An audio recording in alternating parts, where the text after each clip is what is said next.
الله هو الهدى وأمرنا لنسلم لرب العالمين وأن أقيموا الصلاة واتقوه وهو الذي إليه تحشرون وهو الذي خلق السماوات والأرض بالحق ويوم يقول كن فيكون قوله الحق وله الملك يوم ينفخ في الصور عالم الغيب والشهادة وهو الحكيم الخبير وإذ قال إبراهيم لأبيه آزر أتتخذ أصناما آلهة إني أراك وقومك في ضلال مبين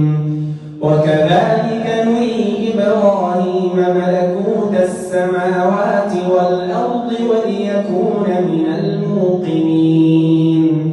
فلما جن عليه الليل رأى كوكبا قال هذا ربي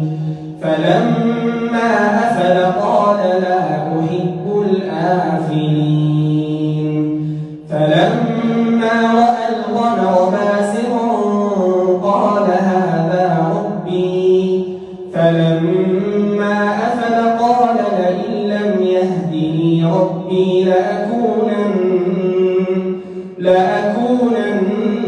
من القوم الضالين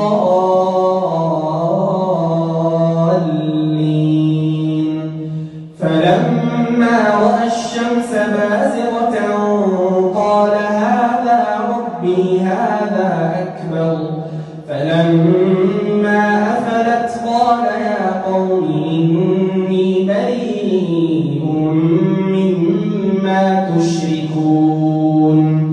إني وجهت وجهي للذي فطر السماوات والأرض حنيفا